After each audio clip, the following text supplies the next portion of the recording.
It is so great when a man is already on the journey of seeing how patriarchy has negatively affected him as a man before being invited into this podcast conversation.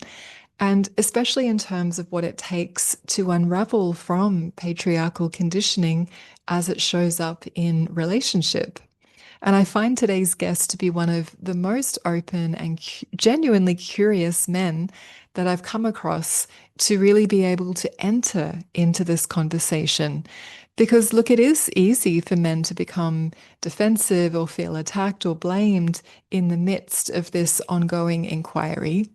But Ari keeps showing me an inner security that he has to not assume that he's got it all figured out all of the time and that he's willing to be humble, to listen, to learn, and just to not hide behind anything.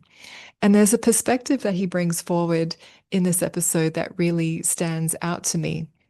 And it's got to do with what I would call a higher Shiva aspect that no one else has named as yet around um, this the state of being, the most free and expansive state of being that you could be in to die, and this sense of, in my words, feeling essentially complete and with nothing holding you back. And I mean, let's face it, there is a lot of emphasis in the Western world in the intimacy relationship kind of sphere around, what developing yourself can get you as a man or as a human in this dimension.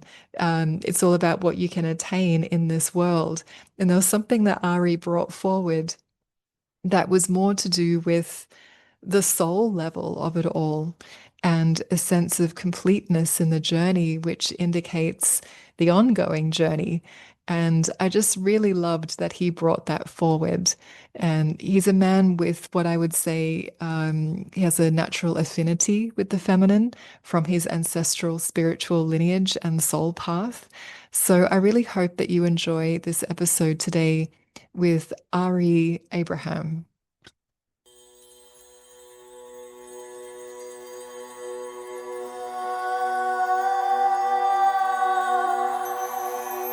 Welcome to this provocative and heartfelt podcast where patriarchy is defined as a paradigm that both men and women uphold in different ways. Here you get to listen in on genuine conversations between leaders from around the world to discover more mutual respect and less division, as well as more pleasure and love in your life. My name is Devashi Shakti, and you are warmly welcome to be part of these Beyond Patriarchal Sex conversations.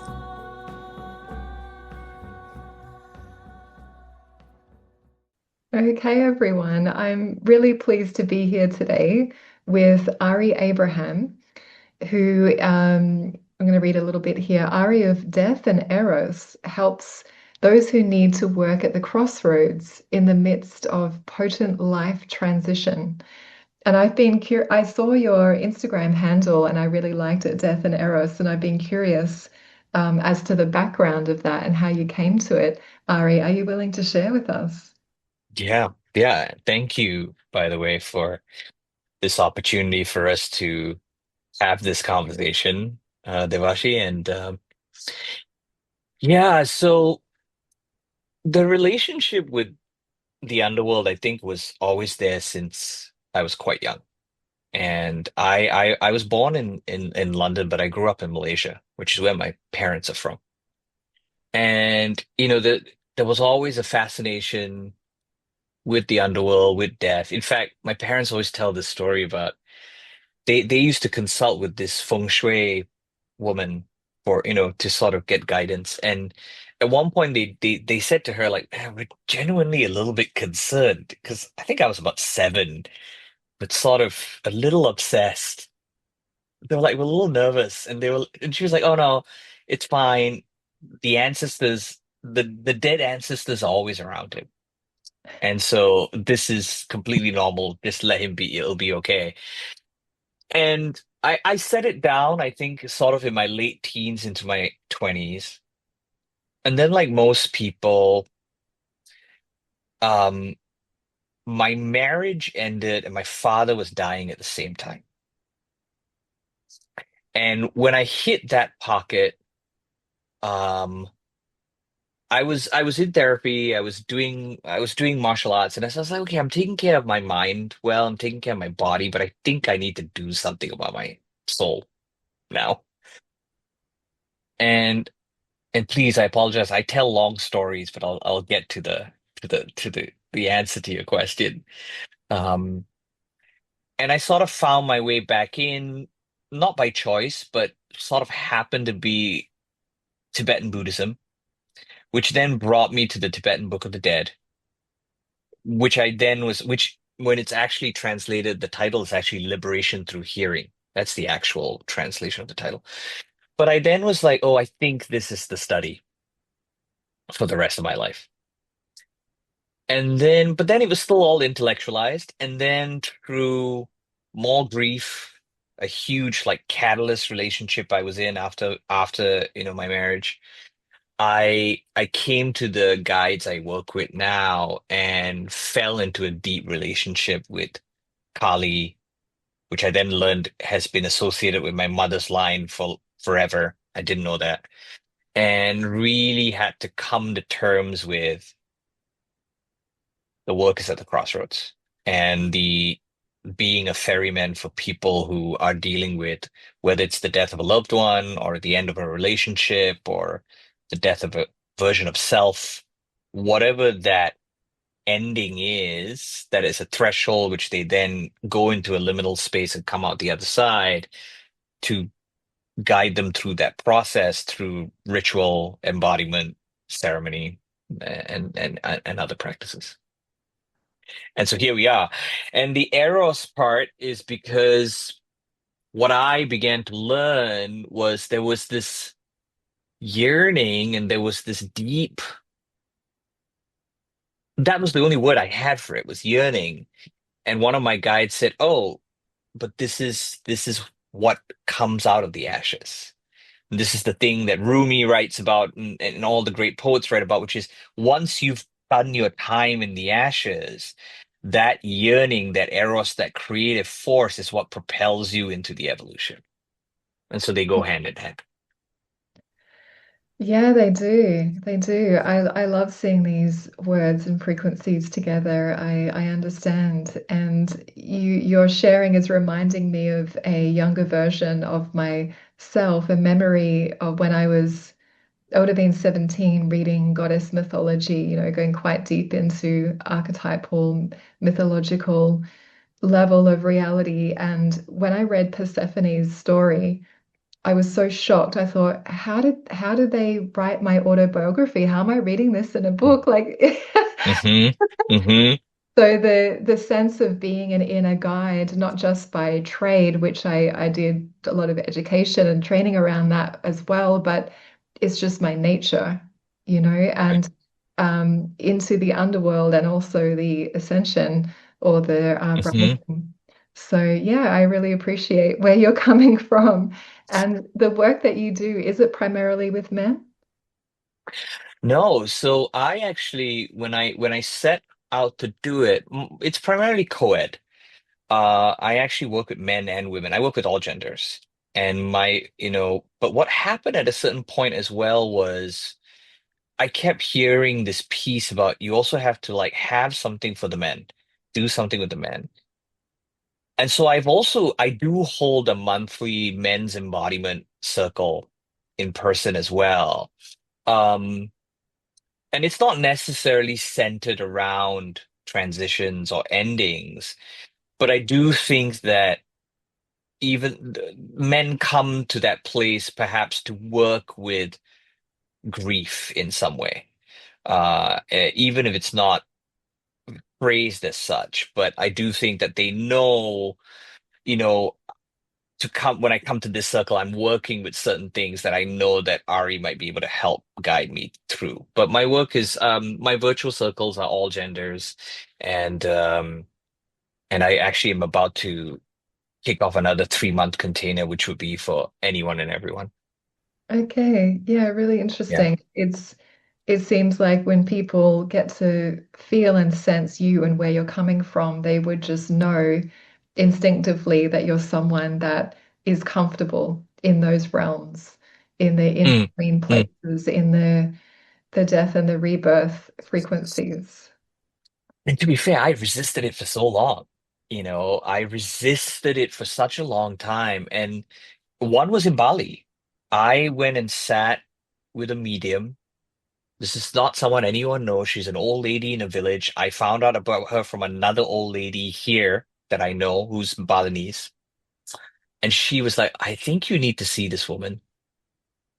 And when I went to see her, one of the things she said to me was, you have to start this work. And if you don't, it's going to come for you. And and that was the first sort of hit of it. And then I went through an initiation after that, which made it very clear that there was no running away from it anymore. And even then, I still played a bit small. I was like, I'll just do this bit of it. And even, my one of my guides, Amir Khaligi, he runs in Body Masculine.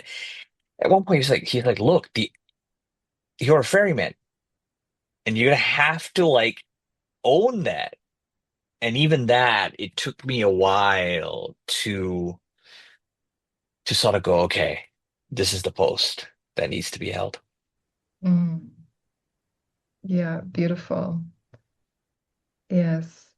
And in case anyone's not quite catching what you mean when you say ferryman, could you? Mm, mm, yeah. And I feel like you of course are very well attuned to this. So when we look at all the great myths around death, but if we just take the Greek one, right?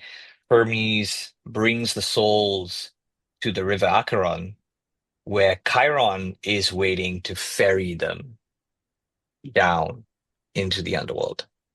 There's always a guide. In Egyptian culture, it's Anubis, right? He's there to guide the souls down to the Duat. And even in the Tibetan, lineage that I work with, the reason why it was called liberation through hearing is because the priests are sitting with you as you're dying and after you're passed, and they're reading you this text to help you in the bardos as you're moving through them. And so there always is this guide who is present, and that archetype has found a home uh, with me. But I That's a, feel like, oh, sorry, please. I was just going to say that's a very beautiful way of saying it and seeing it. I love it. Yeah. And it feels like because you mentioned Persephone. I get the sense, Devashi, as you have been navigating this conversation around patriarchy and what it's doing to our relationship with sexuality and eros and emotion, that you are also shepherding people or having to bring people down to confront certain things about themselves and then bring them back out of that particular underworld of, what they may have to get honest about with themselves. Would I be right in assuming that, or? Yes. Yes. Yes, I mean, for so many years, I stayed working in the space of the beyond. Not that that doesn't involve descent, because it does a lot, but in Mhm. terms of going straight to what does it take to have these inner awakenings that lead to more connected, say, tantric sexuality experiences, and going straight into that, and that's what people would come to me for.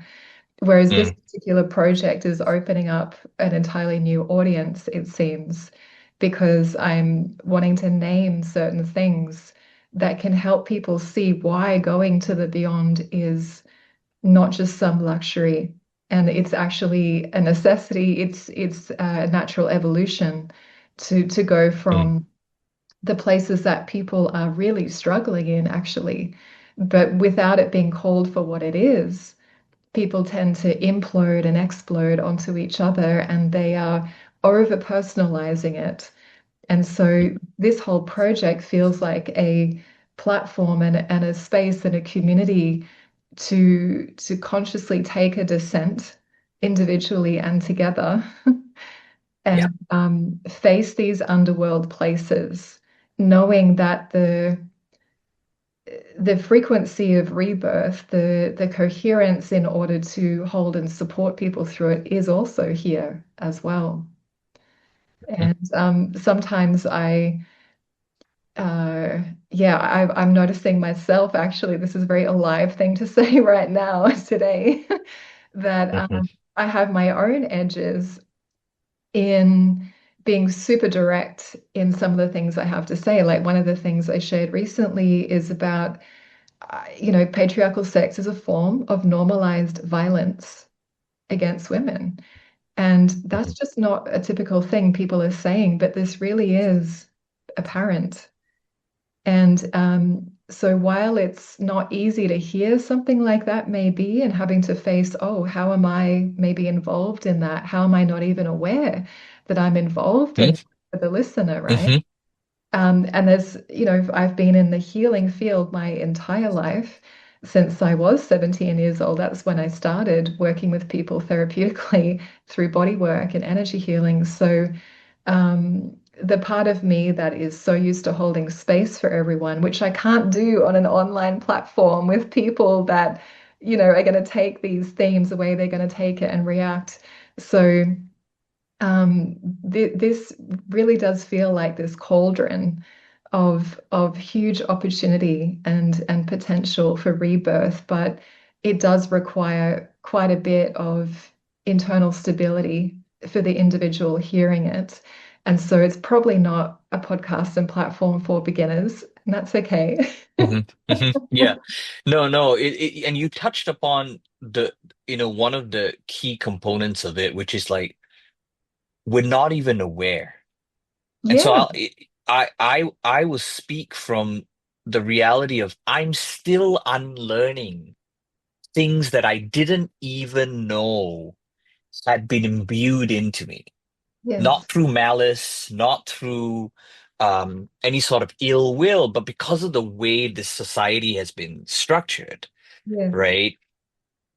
And and and and I've been really reflecting on the parallels between this process of getting older as a man and beginning to see the nuances of where it's still present for me, and the parallel with any kind of spiritual path, which is an unlearning. mm, It's a consistent unlearning and letting go and surrendering to something that's unknown or unfamiliar or new. And this process of unlearning what has been imbued into me as a heterosexual, cisgendered man has been remarkable to observe. And I have to catch myself at points where I go, huh, what is that?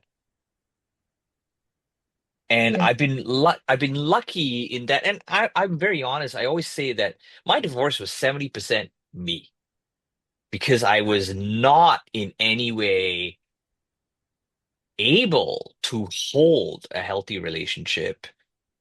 And in no way did I have an understanding of how I was showing up in ways that were patriarchal. In fact, I had this funny mm. conversation with my therapist the other day. I said to her, like, you know, I'm a little shocked to find, I said, that I'm maybe a little bit more traditional than I thought.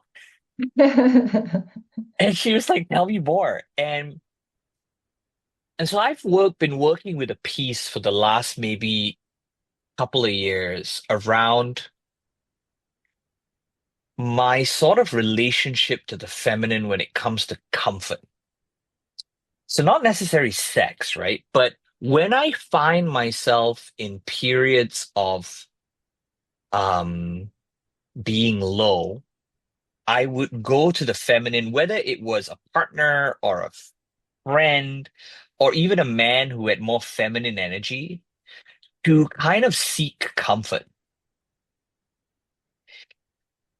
And I had to really, actually in the men's group I'm with, one of the big things I began to work with was like when that comes up to go to the men instead. Mm, But it mm. took me a while to notice it.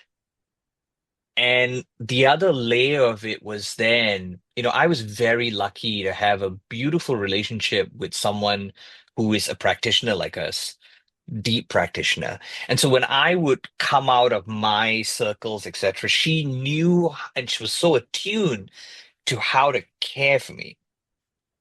And I built this narrative up that I needed the partner to help me when I'm coming out of circles or practice, which depletes me deeply, right? And in fact, just recently, I had a really powerful experience when I was with the other lineage I sit with of just getting shown very clearly, no, you're going to learn how to do this yourself. Now, if you'd asked me 3 years ago or said to me, Ari, that's a version of patriarchal sort of like programming, I'd be like, what are you talking about? But it is. It's my relationship to the feminine. And my therapist is like, she's like, look, yes, there are parts of you that just hold these things because of how you grew up. And she was like, yeah, do you want a mom? Do you want a partner? What do you got to start thinking about these things. Anyway, I ramble, but just to say, yes, we're completely unaware. I'm really, what's standing out to me right now, Ari, is how you mentioned that your mother line has this direct connection with Kali Ma. Yeah, Hmm. and just super interesting right now in amongst what you shared, because of course, it seems natural that you move towards an abundance of feminine energy, let's say, to feel Yeah. comfort. And it is an May important I? part of women. It's just only half of us though, right? But yes, it's certainly, one of the things I've had to also reckon with is I I have a deeply feminine emotional body. And actually my balance has been to come into more contact with my masculine structure and masculine energy to begin to hold certain, capacities or structures and it's transformed how I also interact with women, with the feminine in and not in the ways that the world seems to want to tell men to do, right? It's and that's the unfortunate part is that this understanding of masculinity has shifted in a way I didn't expect to see. Mm. Because I all it's not to say patriarchy wasn't there when I was growing up. It certainly was, but I think the darker vitriolic aspect of it that has shown up now is rather shocking to me. Yeah. What's an example of that type of thing that you mean? I know what you Well, mean. I'd love to hear. yeah, yeah. I observed a conversation. I was on a I was on a bus, I think, and I was listening to a bunch of 16-year-old boys talk about women. And I couldn't wrap my brain because I remember being 16, right? And I remember the kind of jokes we might make about, you know, girls, etc. But the violence and the word I'm looking for, the sort of like dominion that was being expressed by these 16-year-olds was something I could not even have contemplated at that age. Yeah. And I was like, something has shifted. And and I was kind of like, I was curious about, okay, I know some of the surface reasons of why that is, but what else has happened? And the thing that I keep coming back to is this complete disconnect from the body and the complete disconnect from contact with the inner feminine body, which demands some understanding, but is is is is is I think why we find where we are. Yeah, so you noticed that was missing in them. Yeah. Hmm. And you've just Hmm. been talking about the inner development of your own feminine that you've needed to cultivate so that you don't just perceive women in their mothering, nurturing aspect. And that's changed your intimate relationship patterns, I'm sure. Right. And not, not just that aspect, to then also not hold them in their context of them as your partner aspect, all of it. And I think it's a difficult conversation sometimes for people to kind of process. Um, but the other place it brought me to recently, and this is the thing I shared with Carly. I don't remember how I came to this thought, but there was a day where I was contemplating it. I wish I could remember how I got to it. But it occurred to me that we're not having enough of a conversation as men, particularly with younger men or boys, around if you really sit with the notion that when you are with a woman or a man and you engage in the penetrative act, I said the majority of men need to understand, unless they're queer, that they will never know what it feels like emotionally, spiritually, somatically, to have someone inside your body, Mm. Yes. to have the presence of someone inside your physical form. And then I was like, and if you truly could understand that in an embodied sense, then your reverence and respect and depth of care around it will shift dramatically. Yes. Yes. Definitely. And I have heard some men talk about exploring exactly that at the embodied level through him being penetrated. So he has that somatic orientation to what could it potentially feel like for a woman.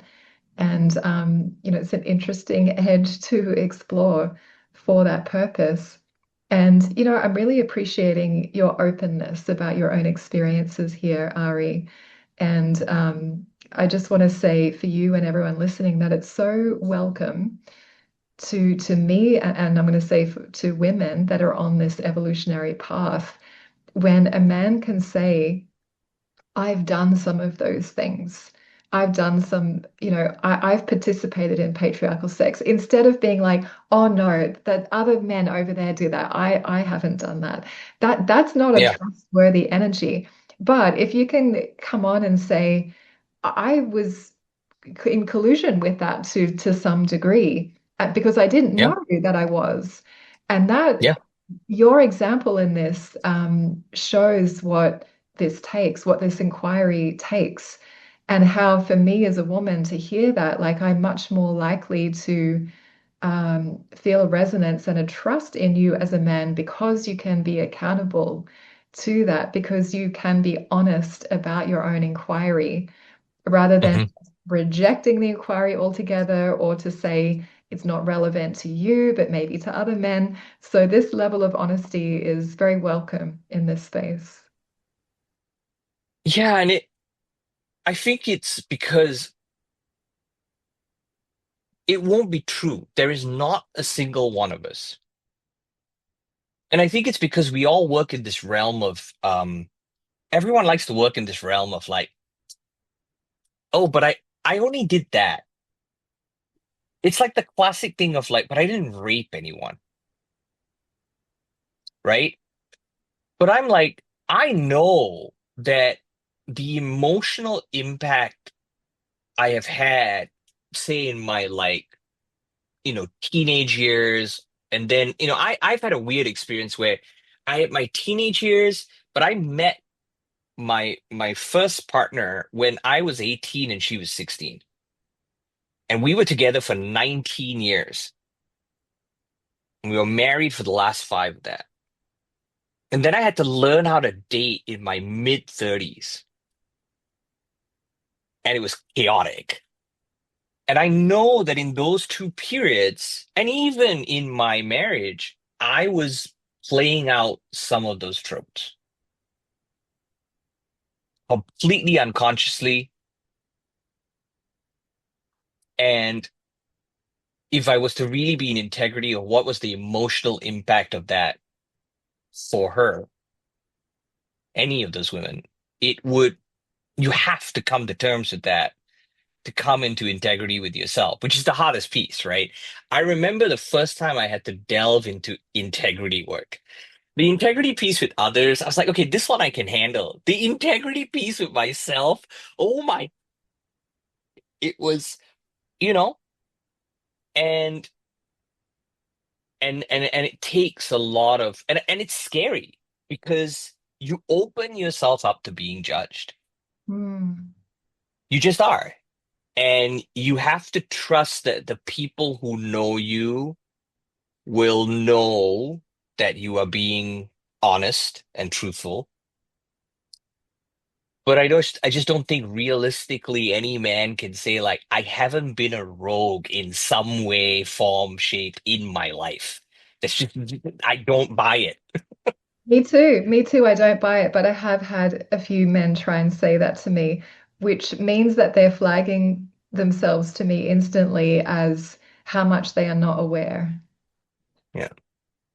If you I'll share one of the most beautiful. Go ahead. Sorry, I didn't mean to interrupt you. no, no, please go. Mm. I'll share a really beautiful experience I had that kind of like I remember was a bit of a mind shift. So when I started learning how to date, um, there was this woman who we'd gone on a couple of dates and she decided to stay the night. And as we began to move into foreplay, I had an experience I never had in my life. Now she was younger than me. So I must have been about at that time, I probably was about 37 or 38. I believe she was about 28 or 29. And I remember this was when I was like, oh, there's a big generational difference and it's for the better. As we moved into foreplay, every time she did something, she would say to me, is this okay?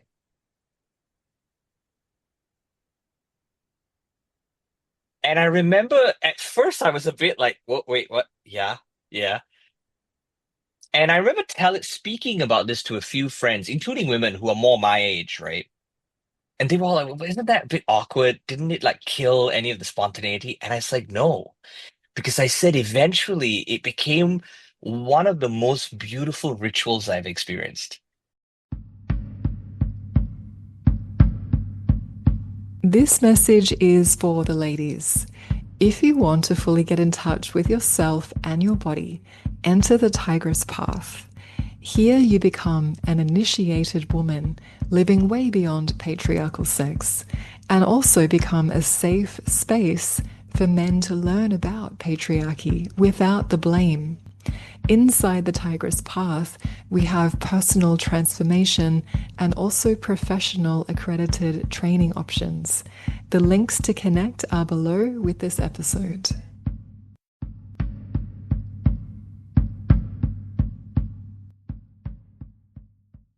Because she could hold that energy. And she's not even a spiritual person. She was just, she was a nurse. But she was just able to, at every step, kind of go, is this okay? Is this okay? And I remember then starting to do it as well with her. And I was like, oh, this is probably how it should be. And it doesn't have to mean it's less erotic or it's less spontaneous. You just have to learn how to hold presence Mm, with each other yes. and do Yes. it.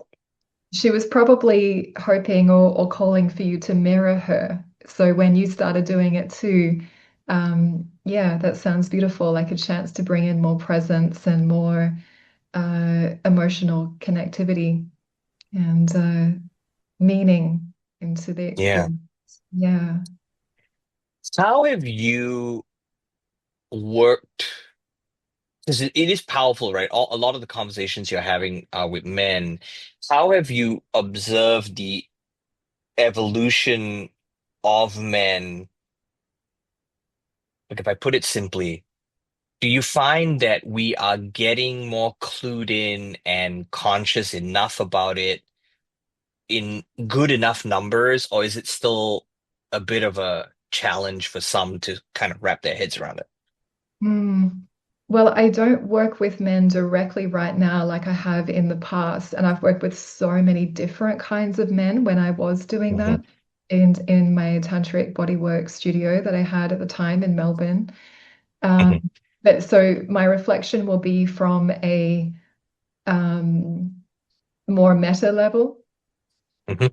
and it's very mixed. It seems to be extremely mixed. For example, the incredible researcher and writer Laura Bates has come out with a quote just recently, and I won't say it exactly right now, but just the point of it is that the most misogynistic views, and she's like a real researcher, this is not just off the top of her head that she's saying something Hmm. like this. Um, the most misogynistic views for the first time in modern history now are coming from the youngest men, youngest boys, young men. Hmm. And that's but at the same time, there are also I don't know the proportion exactly to say, but the younger men seem to be able to take in the amount of complex information that's there in front of them right now and actually have the awareness and the sensitivity to move through all of this without getting stuck in any of the places, say where like the incel guys get stuck or, some other category of Hmm. people.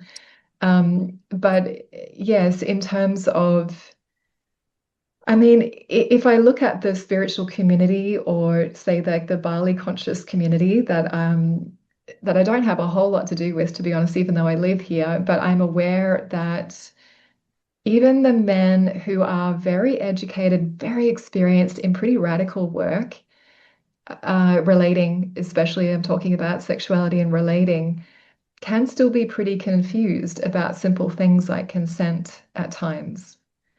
And Hmm. are afraid of unpacking anything to do with patriarchy because Hmm. Hmm. because there's that inner feminine development, in my perception, hasn't really been cultivated in order to find the empathy to come towards a conversation like this without the self-blame that would inevitably come up without that. Yeah. And so I guess I'm seeing a lot of really mixed things. I have friends that are at a really quite high level of consciousness and who aren't stuck in any of these places at all. But if I look more broad in the culture, it honestly seems like there's anything and everything, and it's a massive mixed Makes. situation. Yeah. Yeah. Yeah. Yeah, and it's a challenge as well, I think, with, I'm not a big fan of the sort of polarity like conversation and world, right? I'm a firm believer in that your polarity will be developed with whoever you're with, and it'll be unique and a flavor that is all your own.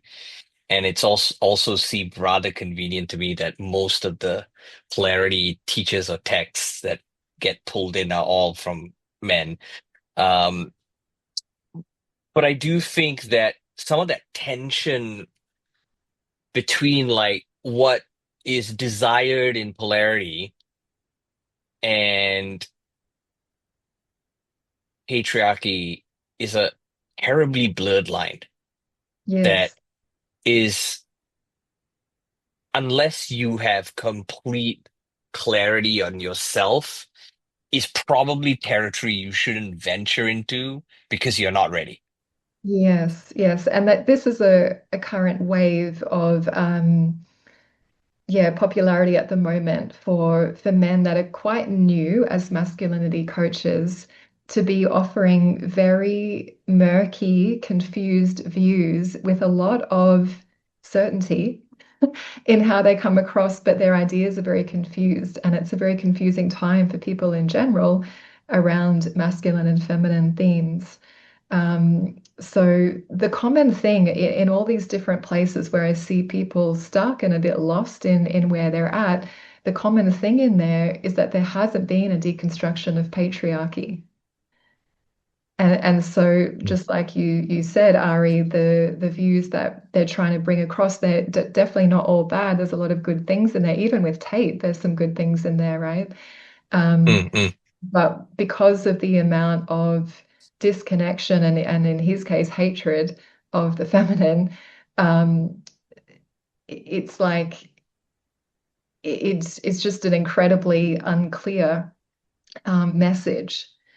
And so because breaking down what patriarchy actually is when it comes to sex intimacy and relating is something so important. And I can see that you've definitely taken that journey, and it's a continuous one, right? Because it's an ongoing discovery.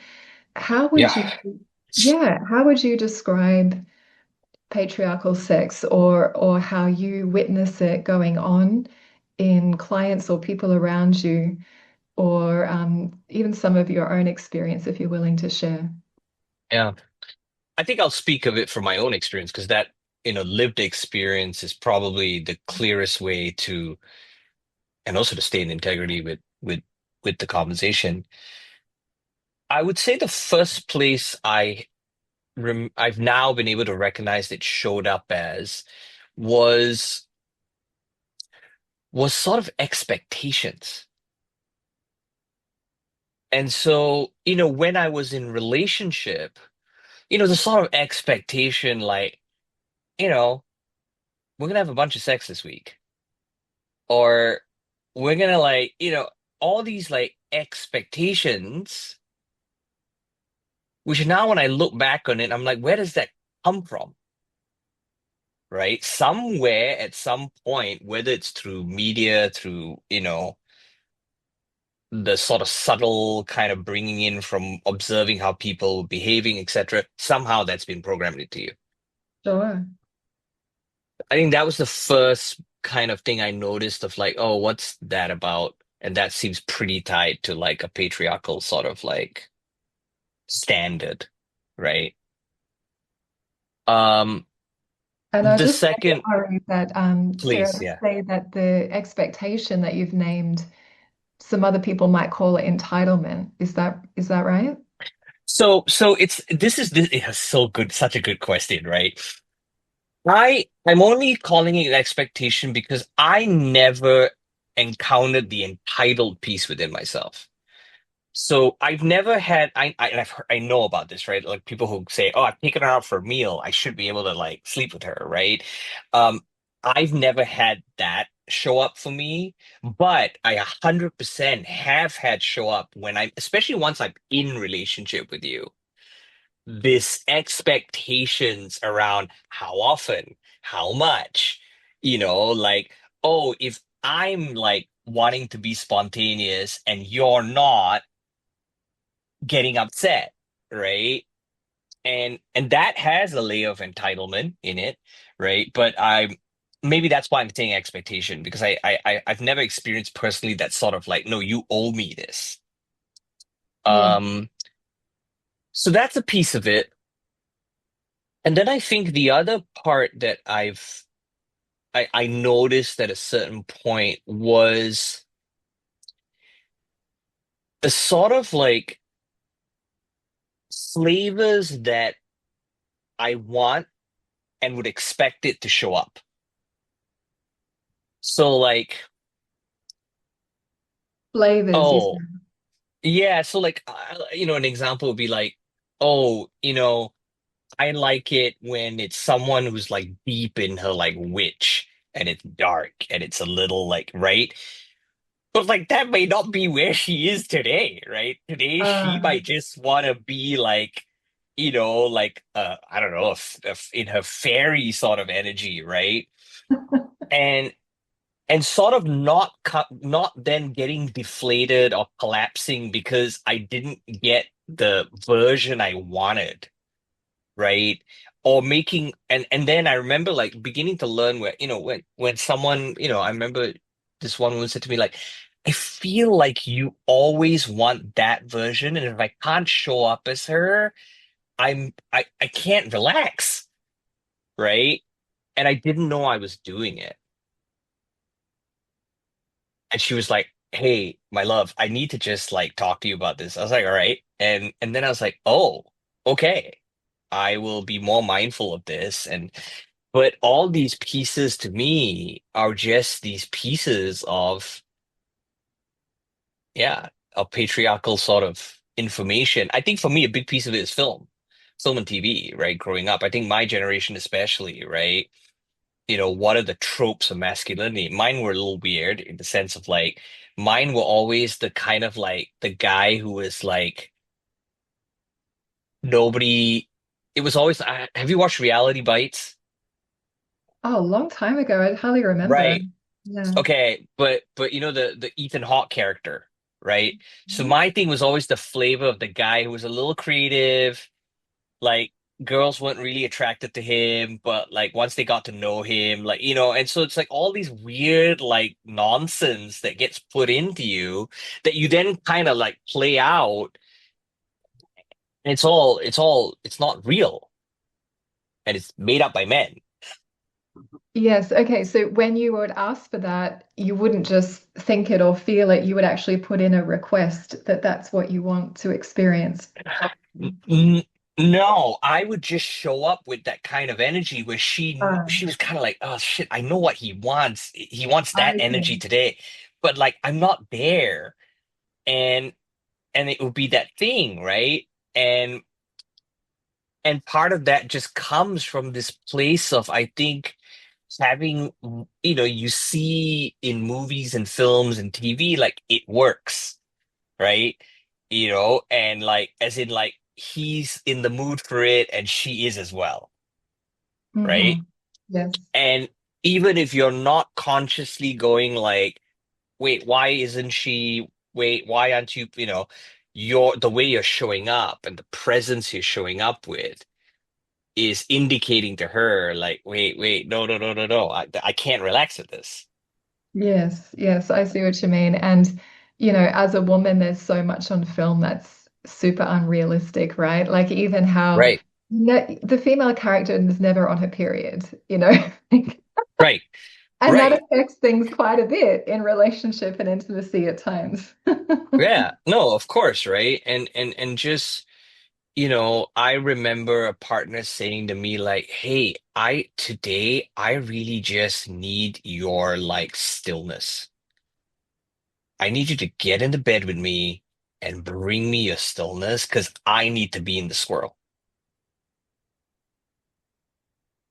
And but these were things I only learned like in my turning 40. It's taken me that period of time, and I was a kid, I was someone who was kind of dating when he was like 12. It's taken me this amount of time to even get scratch the surface of being in a actual relationship, real relating with someone and Yes, co-creating together. right. And so part of really relating and co-creating is, presencing each other, like, where are you? What is your actual experience? Because not until that level of presence is established can other places authentically open, right? Right, right. And vice and both ways, right? Like I had another beautiful experience where the other person had never really gotten to experience the experience of like putting the partner through a bit of pleasure and pain, and to not be judged for it, or to not like be rushed into regular sex from it, whatever, right?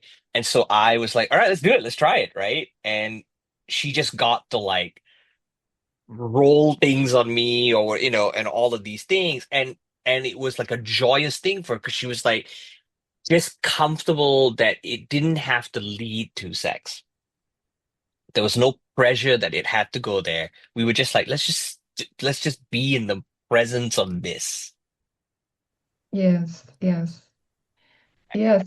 So, you are a very curious explorer by the sounds of things. And I want to move us towards the work that Please. you do with people, Ari, and Mm, kind of some like a gauge for men that are listening. Because even though you work with men and women, you're so honest about your experience as a man, which is really helpful. Um, some kind of gauge or sense of how you know that the limitations of patriarchy are going on, and yeah. how would you help yourself to become aware of those things? So obviously this already implies that there's some interest in looking into it in the first place, and then Yeah. what could happen from there? I would say that, you talked about this piece about being really curious. I oriented my life a number of years ago around one principle. I don't know when I'm going to die. I could finish this conversation with you now, and that be it. And all I care about is when that moment comes, that in that split second I can go, oh, I'm good. Show me what's next. And so I said, okay, if I want to feel that, how do I live my life? How do I orient every decision and everything I do to that? And if you start doing that, you will begin to see that the things that cause you shame, the things that are bringing that deep pain, the things that are fueling the rage that you seem to hold, is all because this system has created the circumstances and the conditions to put you in a place where the gift you could have to get in touch with those things in your body and not through your head, and confront them and move them, you have been told is not for you.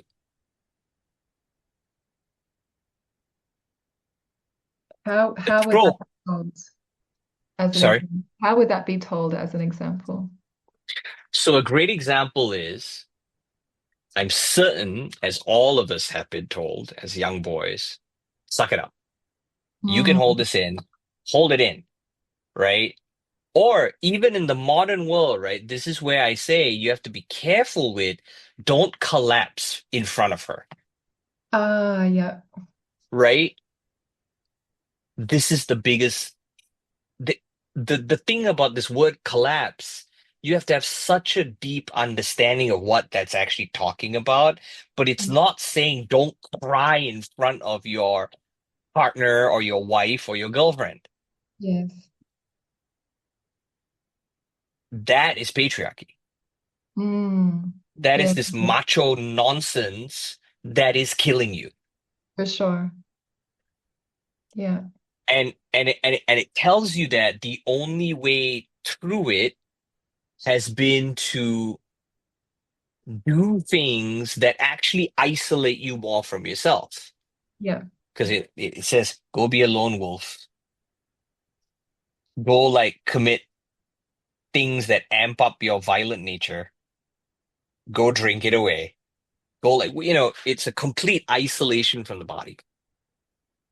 Whereas if I said to a man like, hey, why don't you come to a circle where you're going to end up in a place where you're on your hands and knees and your hips are moving and you're screaming, they'd be like, what the fuck are you asking me to do? Like, and But then my question to them would be, and to any man who's feeling these things, is look, what is at stake? Do you want to die feeling this way? Mm. Do you want to die with the same regrets your father had, your grandfather had? Like, when do you want to cut this thing that your lineage is holding and change it? Yes. Yes. And do they want to actually feel real intimacy and depth with a Yeah, partner, with a woman? Because without that willingness to show real deeper feelings, it's like stealing this emotional depth texture away from the connection. And yeah, it doesn't leave a lot to work with. It leaves a no, very one-dimensional, two-dimensional version of self and pretending. And yeah, that's definitely a very lonely path. yeah. And even for queer men, right? We have a lot of queer men in the circle I sit with, and these dynamics are still there because there is always someone who's sitting more in their masculine energy, Yes. which is still hinged with patriarchy because it's the role of your father or, the father wound that's still playing through you that you have to come to terms with. Yeah, for sure. For sure. Yeah. Yes. So you kind of painted a picture there of what it can end up looking like when someone is working with you, Ari.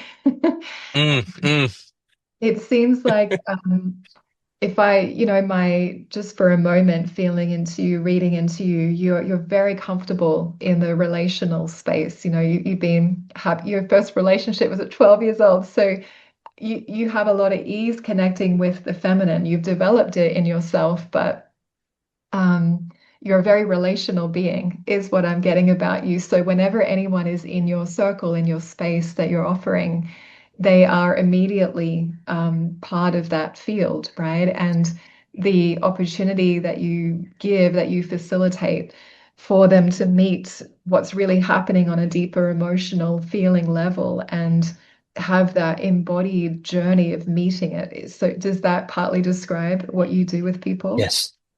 Yeah, so the two lineages where I have guides from, my guide Amir, sits very much within Hermeticism, shamanic work, you know.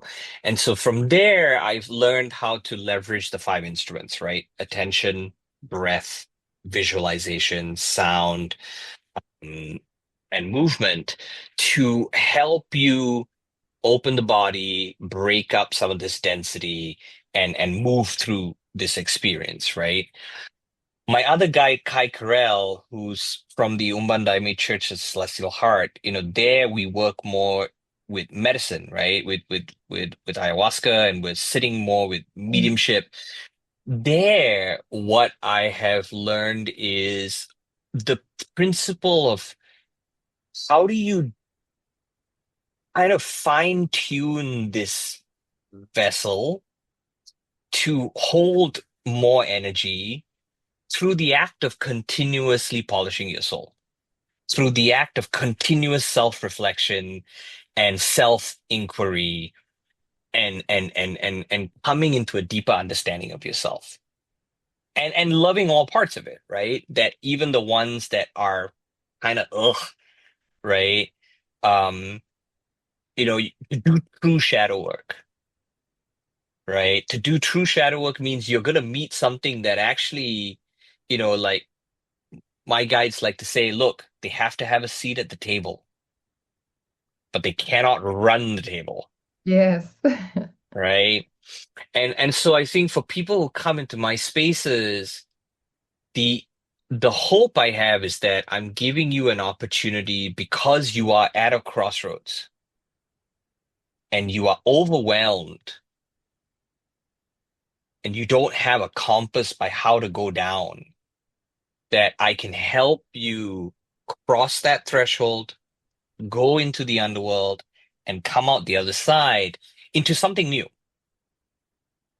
And Yeah. that you then have the tools, right? So that if you're back at the next threshold, you have at least a little bit of what you need to do it yourself.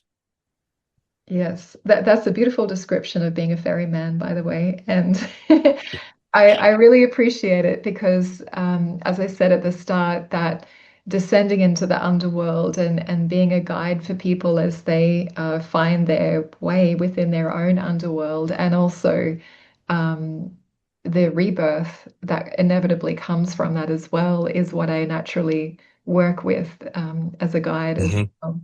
And so, are you you do in-person work by the sounds of things, but also online? Yes. Yeah. So every month I have three virtual circles that anyone can attend. And because I'm talking to you in Bali, I actually two of them I time in a way that it can work for Europe and Asia as well.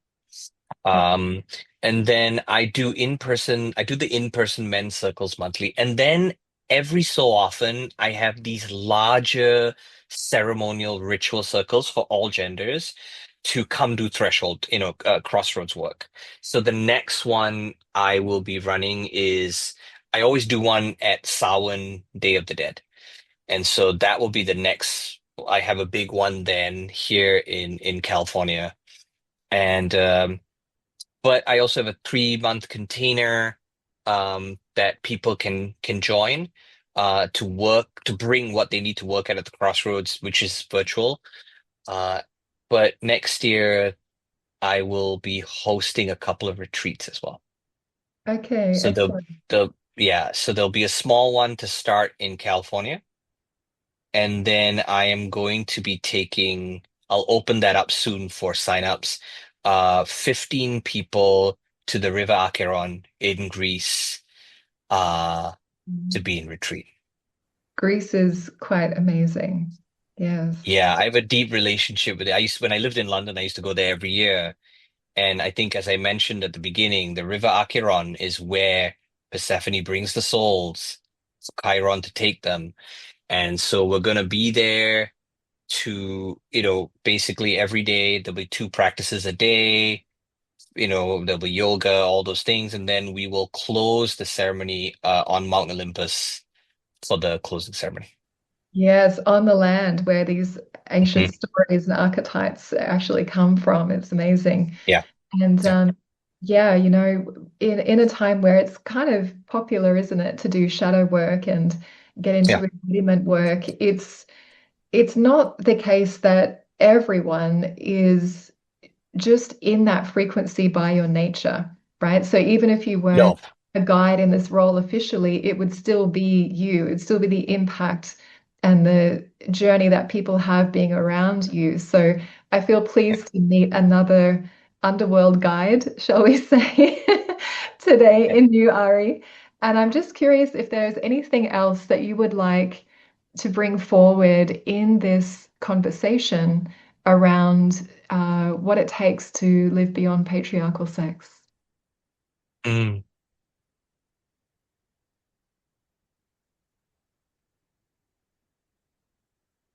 I think we're coming into a pretty, oh, I felt something there. Mm,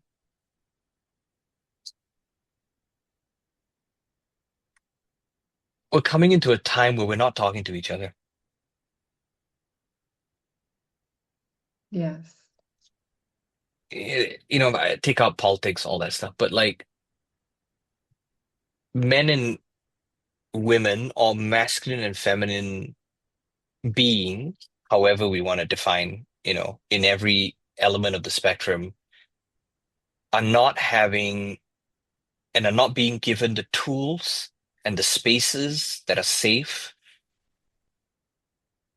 to begin to have the conversations to find each other. I agree. Yes, And if we don't cultivate that, and I want to really separate it from like just heterosexual sort of dynamics, right? Um, if we don't have that, no one's going to feel safe, and it it's going to get much worse. exactly, exactly. Yes, and thank you for saying that because it's actually a big part of why this podcast came through, because it's a space for people who are facilitators and leaders like yourself to all come and bring perspectives to this conversation so that there is communication between each other. I mean, even that people not talking to each other, like you mentioned, is even happening amongst leaders doing therapeutic embodiment work. So that's part of my main intention for offering this as a place to come together. And you've actually just inspired me right then to make sure that we do some live group level of this Hmm. as well. Yeah. And if you don't mind, if I could just add to that as well, is the piece around if you're listening to this, me, Devashi, we hold the same flaws as you. We're trying to work through the layers of these, or whatever the programming is, ourselves. And it's not that we're not healing you. We're not gurus. We're not any of these things. All we're doing is creating the spaces that are safe and are stacked with meaning and ritual to give you an experience where you get to do it for yourself. Exactly. You get the empowerment to do it Right. for your own self. Yes. Right. And that I think is really important if you're listening to know is that if someone is telling you they can solve it for you and that they don't have the same issues, run. Yeah. Yeah. And that's why this has been presented as a collective inquiry and a self-inquiry. So Hmm. while there are many things that I could say, just based on my own experiences and perspectives, it's much more potent and more meaningful to invite everyone to come on the journey and discover themselves within that. And the fact that I get to discover more along the way as well and yourself. So I'm really grateful to feel your companionship on this journey. And I felt you get it immediately, Ari. So thank you so much for that. And thank you for coming and meeting with me today. Thank you so much. I appreciate it. And it's a great conversation.